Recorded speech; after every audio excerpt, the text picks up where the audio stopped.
Why do American warriors under fire do what men have done since this nation's inception?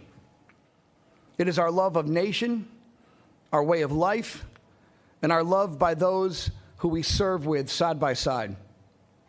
We defend, we avenge, we sacrifice, we bleed, and we are willing to die for this unique creation, the United States of America. The best leaders in battle become that way by being loyal and dutiful subordinates. We don't get a vote. We execute the lawful intent of our government. There is no political affiliation on our dog tags. I think about Max Field, my saw gunner, who asked our Doc Abernathy to fix his injured foot in the prone position so he could continue to knock down targets under fire while he was getting fixed up. McDaniel and Swanson, young kids shouldering 240 Bravos on their shoulder, suppressing enemy fire from feet away. I had Stuckert, I had Metcalf, I had Flannery and Gross, and I had our door-crushing He-Man, Hugh Hall. That is my Iraq war. And it makes me proud to have told my dad no to dental school. I learned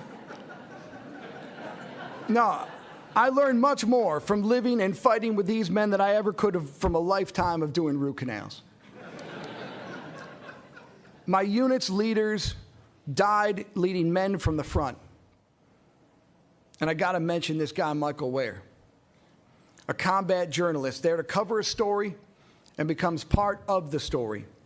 You know, before I got to know him, before I got to see him in action, I would have told you he was 100% worthless and a nuisance. Now that number is 65%.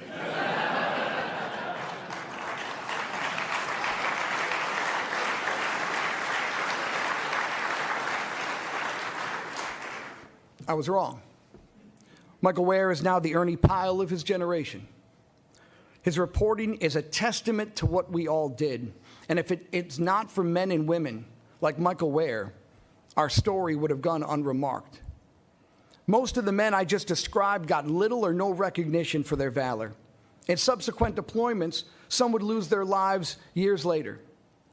It is our duty to tell the story of our brave men and women who sacrificed so much for our fellow citizens. We have much more work to do when it comes to the Iraq War veteran.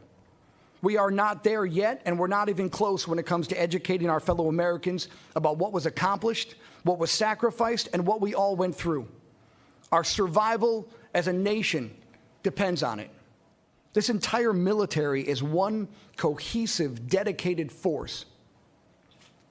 And the threats to our nations, they don't sleep. They're watching our every move. Iran, Russia, China, North Korea, ISIS, Al-Qaeda. They may be watching this right now. Our military should not be mistaken for a cable news gabfest show. We don't care what you look like. We don't care who you voted for, who you worship, who you love. It doesn't matter if your dad left you millions when he died or if you knew who your father was. We have been honed into a machine of lethal moving parts that you would be wise to avoid if you know what's good for you. We will not be intimidated. We will not back down. We've seen war. We don't want war. But if you want war with the United States of America, there's one thing I can promise you, so help me God. Someone else will raise your sons and daughters. We fight so our children never have to. We fight for one day when our children and our enemies' children can discuss their differences without fear or loathing. We fight so that anyone out there thinking about raising arms against our citizens or allies realize the futility of attrition against a disciplined, professional, and lethal force built to withstand anything you can dream of throwing at us. Americans want this kind of country. Americans want this kind of world. And we stand ready to defend it, to protect us. So help us, God. May God bless this beautiful Army. May God bless our Marine Corps, our Navy, our Air Force, and Coast Guard.